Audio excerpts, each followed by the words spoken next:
All right, everybody who's on the call, thanks for joining. Sorry for the short delay there. Needed to free up a little bit of storage space for the recording on the cloud. I am Andy Chamberlin from UVM Extension, and we're kicking off today's webinar on washpack case studies from Naked Acre and Trillium Hill with Ryan and James today.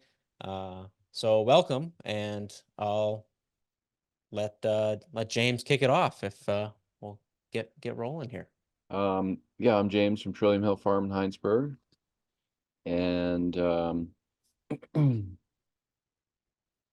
last this time last year we were working on a packing room project, something that Andy and Hans helped us get started with, and we got a working lands grant to help with.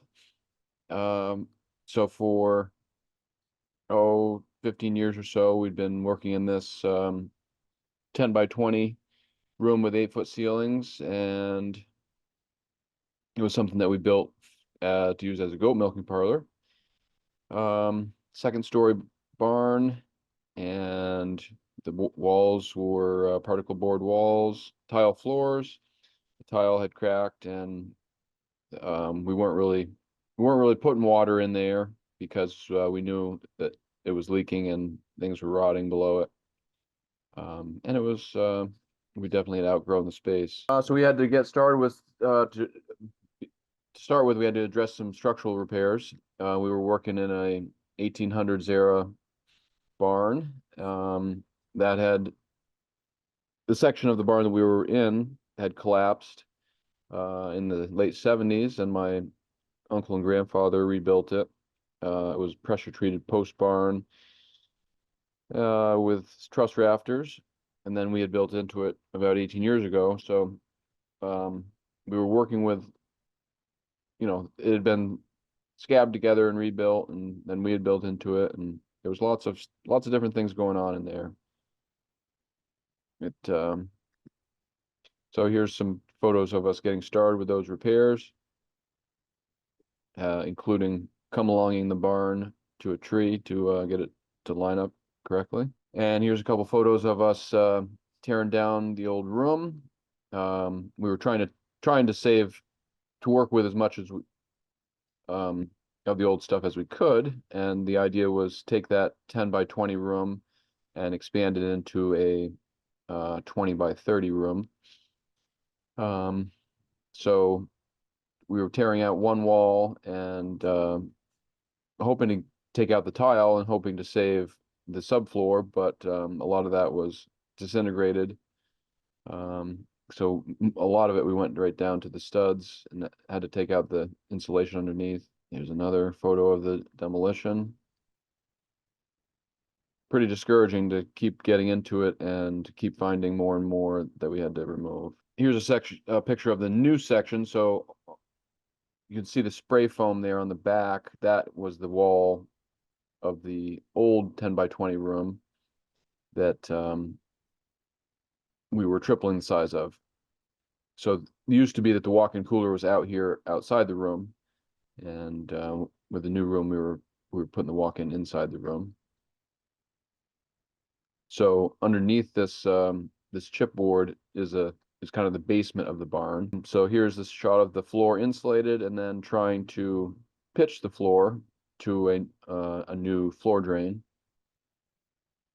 And the previous slide made it look like it was pretty straightforward, and these here, it was fudging it in many places, and also felt like a real cob job in other places. You'll see there's a little bit of old subfloor that we're working with. Right in the middle, there's a pressure treated piece where some studs had rotten out. It was quite tedious. We used rock wool insulation, Advantech decking for the subfloor, and then here's a couple shots of the EcoGrip flooring. So it's a waterproof, quite a lightweight waterproof floor. So we couldn't really go with concrete because it was a second story barn. So it would have been too heavy. And we hired these guys, Carter Grimp, this guy out of Connecticut, to come in with his crew and install this rubberized floor. Here's just a shot of the interior, getting ready to put up the vapor barrier. And here's another one of those. So on behind me there, you can see the old room. So we stuck with the dimensions of the old room, the 10 by 20, and then we had the new 20 by 20 section, taller ceilings. Very glad that we went with the taller ceilings in that section. And then here's a shot of the vapor barrier up and putting in the first piece of the truss core wall paneling. And I didn't have a good shot of kind of the finished, couldn't have a good picture to kind of getting a good perspective on the interior of the finished wall, except for these photos. Here's a couple shots of building the walk-in within the room, and it gives you a little bit of an idea of the truss core. Those are the photos that I have. And I guess a couple of things that I made note of. The old room was 10 by 20, and we had the walk-in cooler with outside the room. And now we have a 20 by 30 in the walk-in cooler inside the room. And we find that the room is none too large. It's a fantastic new space, but it's not too big. It took much longer to complete the work than we thought. I guess when I looked at the information from about the truss core, the literature said that you could install it on 16-inch studs or 2-foot studs. And I decided to go with 2-foot stud spacing to save materials because it wasn't going to be a load-bearing wall. But that I didn't read into the information enough, and the truss core paneling comes in 16-inch wide, so I could not install it vertically. Had to install it horizontally, which I think it makes it more likely to catch any moisture that's running down the wall. So we did caulk in between each piece of paneling, but still, it's feel like it makes it would have been good to do 16-inch studs and be able to install it vertically. I think that would have been a better way to do it. I guess I had prior to this project, I had never worked with insulating at all. Never done any insulation work. I'd never worked with truss core, and I found, definitely I'd done lots of rough carpentry, and worked out fine. I found the truss core to be very tough to work with in the parts of the barn that was not plumb, not level, not square, tight corners. We had lots of different corners, and I didn't like how it was hard to make it work in those areas. But I guess anybody have questions? That was great, James. Thanks for sharing. Over what period of time of the year did you build this? Let's see. I guess we started probably around 1st of January and finished it up in March.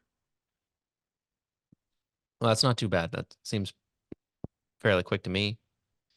Yeah, it was the only thing I was working on during that period, and though there were things that I should have been working on, it was my only focus.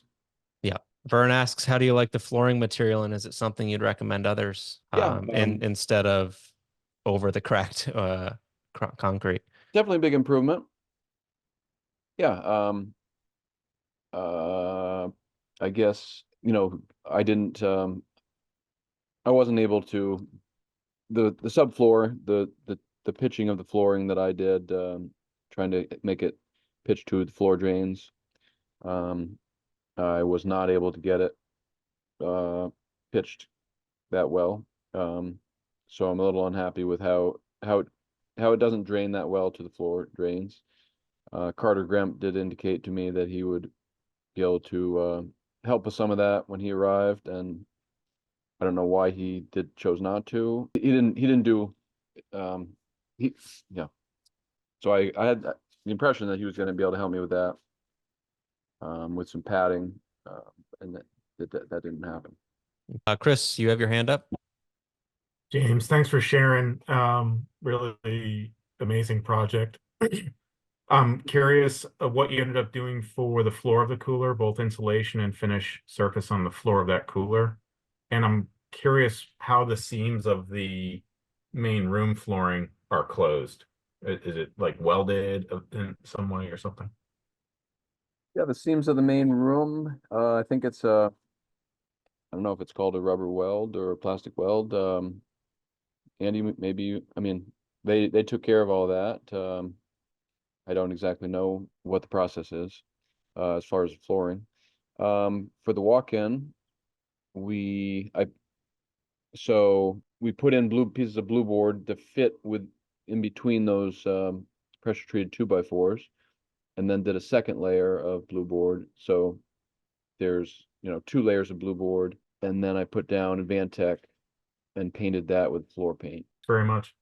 Yep. I think that is the technical term, whatever, plastic welding or something that they make it 100% waterproof. How's it been using it? You used it this whole last season. What's your crew think of the space? Huge improvement. Huge improvement. Kind of a little bit humorously, we're not washing in there. We're still washing outside. And but that's it's something that we could bring water into. So are you mainly packing in there? Right. It's Yeah. been purely for packing, but it's a fantastic space. It really, we used to go outside the room to get to the walk-in, which was not a clean space and way too small. So very big improvement. Very happy with the space. Real pleasant work environment. Great. Yeah. Well, thanks. If anybody else has any questions, we can ask those. Maybe we'll wrap up at the end, but I think we'll pass it over to Ryan and he can share his wash pack setup. Thanks, James. You're welcome. Ooh, you're blurry. It's okay. I'm unmuted. Hey, everybody. Andy, thanks for having us. And Jenica's here too. She's kind of blurry on this side. So we have a whole mess behind us. But thanks, James. A couple things that differ from his project and ours is ours was a brand new building and a much longer project than a couple months. I wish it would have been a couple months, but we're working in years here. So, but one similarity is that it took longer than it's taking longer than we anticipated. So this is our wash pack barn.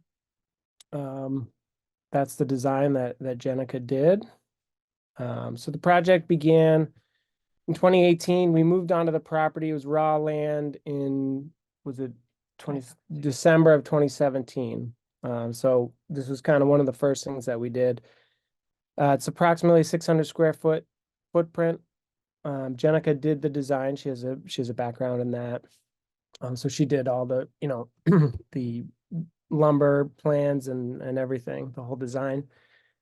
We hired out the excavation. We have a radiant slab in there, which I'll get into a little bit later, and the concrete work, because there is a little pitch into a central drain, and I think we definitely would have messed that up. I would have anyway. But so most of the labor is actually pretty much all the labor besides those things is Genica, me, and Steve. You can see that's Genica and Steve. Steve is her dad, and the three of us kind of have been plugging away in this building for 5 years.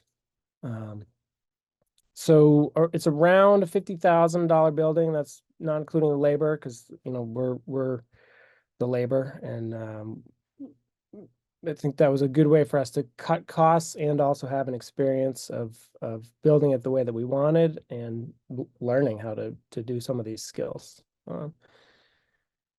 There's an upstairs office and storage space, which I'll show you a little bit later. And then a little bit later on, we attached a lean-to on the side of the building for a shop storage and kind of tractor storage. You can see it kind of on the side there, on the right side. of the building. So here it is from the ground up. This is 2018. It's essentially just a pole barn structure. That's the bones of it. And Genica and her dad designed the trusses, which were built obviously on the ground, and then we installed those later. And it's a metal roof there, green metal roof. So we installed the trusses. That's Genica on the right, Jenica's dad in the middle, and Jenica's mom on the left. They've been central to our buildings, all of our buildings here. So we just hooked up the trusses to the tractor bucket, maxed the tractor bucket out as high as it would go, and then safely moved the trusses onto the girts there. OSHA was not around. And then that's a picture on the bottom of kind of the excavation that we had going. We basically took out all the topsoil. Oh, Genica wants to say something. Hold on. In 2019. So we did excavation after the building was up, which we don't recommend. Yes. The order of operations kind of got a little backwards. So we built the structure and then decided how to do the slab and stuff. So they were actually excavating in the pole barn. They were very talented excavators, but one of the trusses was hit. Which wasn't too bad, but so you can see in the picture there that we're actually pouring the concrete into the building itself. There's the radiant on the top left there, and then the finished slab with the trench drain in the middle, which is about a foot. I think it's like a foot wide by 8 feet, which has been great. And then that just kind of drains farther down, daylight's farther down the slope. So this is the first kind of iteration of the wash pack here. That's, right after we got the slab poured. You can see there's no grate on the trench drain. We're using tubs to wash everything, fold up tables. There's the fish basket. We have an old modification on a washing machine that I did originally. And then we have some sinks over there too. And to modern day, this was taken last fall. And we'll get into all the different things that are in there, but we have a bigger stainless tank in the back and storage on shelves, on wheels, and still using the fold-away tables, but we also have the Speed Queen washing machine. So the interior we went with the metal walls. It was the corrugated, but do you remember what it was called? It was like a very thin profile on it. I can't remember, like the Canadiana maybe was the type. I can't remember which one it was. But there's the nailers, the strapping for those to go on. So it was pretty easy install for the most part. The most challenging piece was cutting around all the little things, because metal is a real pain in the ass to cut, especially when they're 10-foot sections and you're cutting out all the different jigs and jogs. It was kind of a pain in the ass. There's Genica with this nail gun. And that's just a picture of basically the manifold for the radiant that we have in there, which we keep in the winter. It's, we keep it at like 37, 39. But in those shoulder seasons when we're really in there, it's really nice heat to have. Even putting it at 50, it's really very comfy. There's a picture of the trench drain kind of grate that we had. We had that manufactured at a local welding place. I think it was like, I can't remember exactly how much it cost. It was like maybe $300 or $400. And we had it so that we don't usually drive vehicles in there, but a vehicle could potentially go on there. We made it really thin so that, because we have a lot of thin wheels in there, so all those wheels can kind of roll over that material there, which is much better than having nothing. That's what we had before. It's an ankle breaker for sure. And there's Genica. I needed to fill that slide. So the equipment, definitely want to shout out Andy and Chris and basically everybody at Extension, but their blog is just amazing, and we've used it so many times. It's such a great resource for building wash pack for everything from the Speed Queen up through the bubbler. Everything that they do has just really been helpful. So thank you guys. So last year, 2 years ago, I bought a stainless milking parlor tank. It's 300, is it 300 or 500 gallons? I think it's 500 gallons, maybe 300. No, it's 300 gallons. And then we have various bubblers that we use. I still use the 100-gallon kind of Rubbermaid ones for smaller orders, just because you don't need to fill up so much water. You don't use as much water.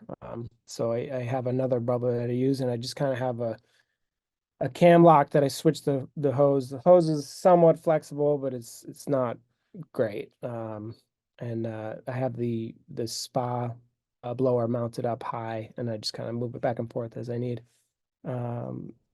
Like I said, we used the Speed Queen, which was a little bit of an investment, but it fits the fish baskets perfect, and it's amazing. It's really easy, and that's on a timer, so we just flip it over and then it just goes off on its own. And there's a brake on that model, which is really helpful. And we took some advice from Route 5, and with everything on wheels, we have everything that we can to move it around. Makes everything a lot easier.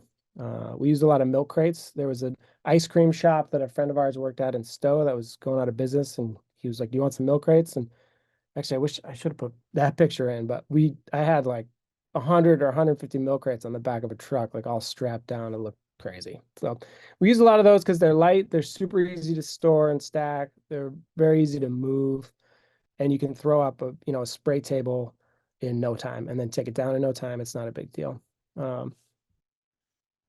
Last year, the year before, I installed a retractable hose reel. I didn't want a spring for the $1,200 or $1,500 one yet, so I bought a cheapo one, and it kind of sucks. But the blue spray gun is essential. There's a picture. So top left there is that it's from Giraffe Tools or something like that. I think it was like $160, and the hose sucks. I've had to replace it a couple times and just cut it off and put a new nozzle on. That's a salmon that my grandfather caught in the 90s, I think. The blue spray gun, I have a bunch of them. They're so great. The carts, so we use a lot of carts in there. I didn't have a picture of the cart, so I went out. We're not using the wash pack very much these days, so it's kind of storage, and we have a new wood stove that we were going to install, so that picture is kind of crazy, but that cart has been a super game changer here, just for bringing in totes and from the field and going straight into what's that? What's the size? Of what? The cart. Oh, that cart's it's like a 6-by-3-foot cart, something like that. So it fills a bunch of totes, and I can just wheel them over to the walk-in, which is really great. Let's see. There's a picture of the walk-in. It's a standalone. It's crushed stone between, basically to the right of that door is where the back of the wash pack is. And I'm still trying to figure out the best way, because I have to bring the cart up to the door and then kind of schlep the totes in, because it's all crushed stone under there. So I'm going to probably build a little ramp, maybe a wooden ramp or something, to get across that crushed stone for next year. And this is a multi-use building. That's when it was still a pole barn. We had a CSA potluck, not very well attended, but it was still fun. It's also a party room. It's also for flower production and putting things together. That's Genica and her lucky tutu. It's also a birthing center, and it's also going to be an office up in the loft above. Some modifications. We built a beam to just support the trusses up top, because we made some modifications up in the loft to make it better suited for an office. So we did that this fall. We installed it, got a lift. A month ago. We did it a month ago. Okay. All blurs together. And so we basically put in some new 6x6 posts for the beam to rest on, and just rented that lift. It was like $70 to rent the lift, and it was very well worth the money. It was a very heavy beam. The office space up top, eventually, we're going to finish that. And then a swing for our new little girl in the wash bag. That's everything. Multi-use for sure. That's awesome. And it's great that, you're utilizing the covered space from essentially day one all the way through. Yeah. Yeah. It's hard to, Yeah. when you built it, were you originally thinking like, wow, we can use this for X, Y, and Z, or were you thinking, this is going to be my wash pack and kind of farm space? I think we were thinking of it from the beginning, but as you can tell, ideas kind of came up as we were constructing it and decided, okay, we got to modify this so that we can have this in there. And so I think we always looked at it as a building that would have many different uses, especially because we have two different businesses on the land. And so, you know, there's different components that we use in there. But, Yeah, and I would say that we did not anticipate using the second floor for an office. We thought that will be our family storage area. So we designed the trusses as such, and then we've now altered the trusses, and with the added support of the beam so that we can really develop that up there. Yeah, that would have been a lot easier from the start, I'm sure. yeah, that's kind of the sort of the story of the building, but yeah, it's great. We love it. But yeah, we've had to go back and make some adjustments, which is challenging. Aside from the kind of order of events being flip-flopped there with the dirt work and concrete work after the frame of the building, is there anything other major you kind of wish you'd done differently? What do you think? I mean, I think the only thing would be if we could have afforded to make it a little bigger, potentially, but more like have the lean-to, if we could have had a slab under that to make it a really functional, either small shop slash like wood shop space. Because we still do have some tools and essential things inside the wash pack, which we'd rather have it designated just for cleaning veggies and flowers, rather than sharing space over the winter. But besides that, I think we didn't, besides the trusses and the slab situation, but some of that is cash flow basis of like, hey, we have this much budget and we can actually do this work ourselves right now. Let's do it. Just because we had to, but yeah. Yeah, I think maybe in hindsight, hiring some of the simpler things out, not that, you know, there's a lot of people that want to do simple things and then leave, you know, it's not necessarily good for their business, but maybe just some of the littler tedious things, trying to have more help in that respect. I'm trying to think of what else, but you know, just things come up that you'd never consider necessarily, and then, you know, you find that you got to adjust things in the moment. So I guess just having more experience, you know, and knowing how to do things a little better. But it's been a great learning experience, and the building's awesome. A good project to learn on. I see Chris raise his hand, and if anybody else has comments or questions, feel free to post them in the chat or raise your hand. Vern says it's so great to see the evolution of the space, your farm and family. Thanks, Where or how does the waste and wash water flow out, and do you have any issues in the winter with that? So probably about 30 feet down slope. So that's kind of, there's a flat area up at the top where the building is, and our parking and stuff, and the land kind of gently slopes down. And so it was not terribly difficult to daylight that, and it just kind of daylights over grass. And somehow we want to figure out some way to upcycle that water and get another use out of it somehow. I don't know whether we filter it and then try and plumb it back down into a pond or something like that. But yeah, just the amount of water that even on a small farm that we go through is sometimes for me a little heartbreaking. So it'd be great to have a better use for it. And no issues in the winter so far that I've found. I mean, it just kind of goes through, melts the snow right out where it daylights. That's pretty much it. Chris, go ahead. Updated on your project. It's been a while since I've seen it. Yeah. Hey, I saw not only a timer switch but a dimmer switch in one of those photos. Is that on your bubbler, on your spinner? Do you use it for both? And how do Yeah. you like it? Yeah, that particular picture with the dimmer and the timer right above it was for the bubbler, because, and you know, as you guys know, some things like it a little easier, some things you can get pretty rigorous with the bubbling. So they're right next to each other just for ease of, grabbing them. And then I use the same timer on the Speed Queen. So I just kind of flip that to whatever it is, a minute, 2 minutes, and then just let it go. So they're awesome. They are super great. I mean, literally anything would have been an upgrade from what we were using before. It was so loud. It was all dented and busted. It was terrible. So it was, yeah, it's great. Do you have any issues with the greens basket popping out at all? No, yes and no. I mean, the most often it stays in, but every once in a while, like it'll just pop out maybe a couple inches and kind of get a little weebly wobbly, and it's more scary than anything else. Just because the people that are working in there, they might like just jump, but it's never popped out, and it usually stays pretty secure. Yeah, I've heard that before. I've never heard of one flying out, but popping loose seems to be a common occurrence. Yeah.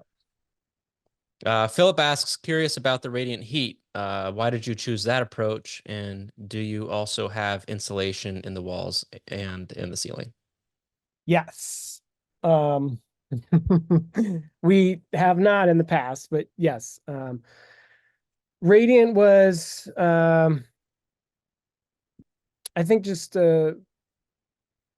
having heat on the bottom kind of just made sense, and just having it in the floor made sense just for comfort levels. And yeah, I don't know if we didn't necessarily consider other heating sources or heating technologies. So that's just kind of where we went with it. And yes, there's 6 inches of insulation in the walls and in the ceiling as well. Yes, but Yeah, it's a 2x6 wall, but yeah, we went with the radiant very much for like creature comfort, because we figured especially as we age, we're in our 40s at this point, so that it just makes sense to have that in the long term. And we had an idea that, hey, maybe we could use it for germination at some point, the floor. So just trying to get as versatile a space as possible. And yeah, that's kind of the biggest points, I guess. And we will be heating the office space. Well, obviously we don't want it to be 37 in there during the winter. So we're kind of figuring, we're not quite sure what we're gonna do yet there. But yeah, we'll have an update next year, maybe. yeah, I mean, the concrete itself is pretty rough after a full day in there. So that rubber, the stuff that James you were using, I'm intrigued by that stuff, and I wonder if it is more forgiving on your legs and back after a while, because concrete's pretty rough. I call it a rubber floor, but it feels kind of like a firm plastic. Yeah. So it's not like a squishy floor. Yeah. I will say the Radiant has been worth every penny. It's really comfy. It's really nice. If your feet are warm, it helps a lot. Yep. And it doesn't take much. It really doesn't take much to get it really nice in there. Let's see, we're about 1:45. Is there anybody else on the call that has a wash pack kind of feature that they want to share or lesson learned from their farmer project? Feel free to speak up. Otherwise, if there's no other further questions, I'll move over. I've got a couple of slides just to share some existing resources and talk about the next webinars coming up. So thanks, Ryan, Genica, James, for sharing today. It's great to see your projects coming along. I've been following along your projects and excited to see them evolve and get put to use every step of the way. I just wanted to call out a couple key principles of wash pack spaces if you're considering an upgrade to your farm. And these would be the post-harvest and produce safety. And produce is alive and it's good for us, and it needs to be stored and handled in a way that's maintained and not broken down in itself. There's the flow and lean principles, so planning for efficient flow of product, of both people, products, and the water management. And you heard today how these couple farms have dealt with water flow and whatnot. The buildings and infrastructure, so what structures, utilities, the design, the materials you're using and putting to use. The equipment that goes in these buildings, your wash lines, whether it be spinners, bubblers, tanks, sinks, cleaning and sanitizing equipment, or coolers, as well as the tools that you would use. So I think these are the smaller items, the hoses, the containers, cleaning tools, thermostats, records, all that sort of things.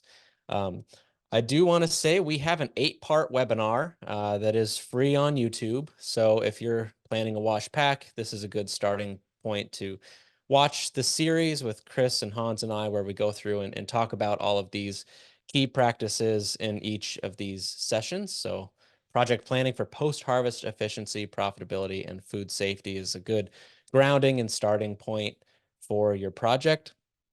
And we've got several of the farm examples and photos all intertwined within there. That being said, over the years, we've accumulated quite a few post-harvest case studies where we highlight wash pack situations just like these guys. And everything from less than an acre to probably 30 or 40 acres, everything from less than $10,000 build to, you know, $300,000-$400,000 projects. So we've got a good example of a whole lot of things, whether it be new construction, renovating an old dairy barn, making do with small projects. There's a lot of variety, and all of this is available on our website, go.uvm.edu/PHCS for post-harvest case studies. And each one of these is a blog post. There's a PDF to download or print. We also have a video interview and tons of photos as well. So there's multi forms of absorbing this, and we've also got a 360 tour on the latest couple of these. So that's kind of cool. It gives you a Google Street View perspective, so you can kind of click through and kind of check out the space that way. So I'll have to do that with James and Ryan here, and so you can get a walkthrough more than just a 2D picture. Additionally, I just wanted to call out our blog is where we house all of these resources and information. The short link to that, go.uvm.edu/ageng, AGENG. We talk about post-harvest, protected culture, and sustainable agriculture. I have a podcast called The Farmer's Share.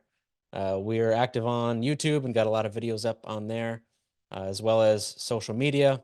There's a produce safety portal with additional case studies that Hans has helped put together.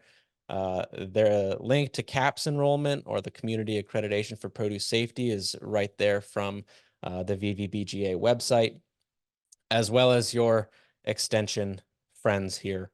We're happy to help out. Again, the link to the post-harvest planning resource is right there, PH Planning. I just wanted to give a shout out to my podcast called The Farmer's Share. It's a behind-the-scenes podcast where we visit with farmers and learn what it takes to be a sustainable produce grower across people, profits, and our planet. I really take a backseat approach and let the farmer do the sharing, whether it be their wash pack, how they started their business, how their business has evolved over their whole 50-year history, beginning farmers, experienced growers.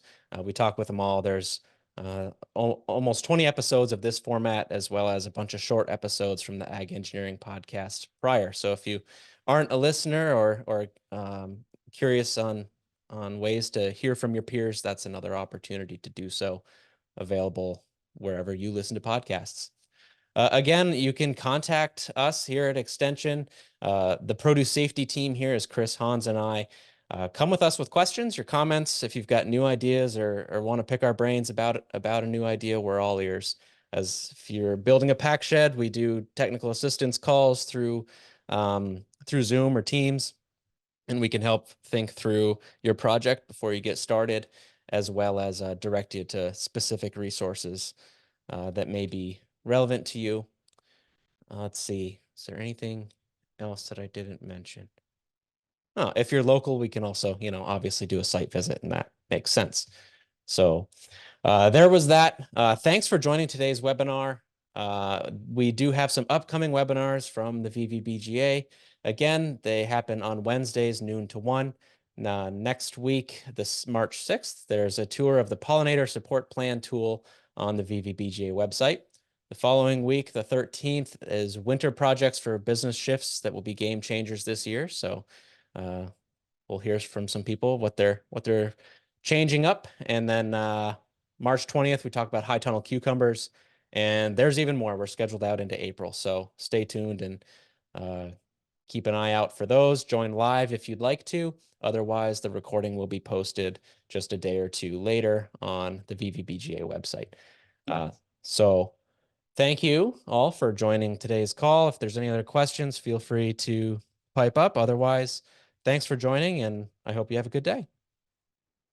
Thank you. Take care.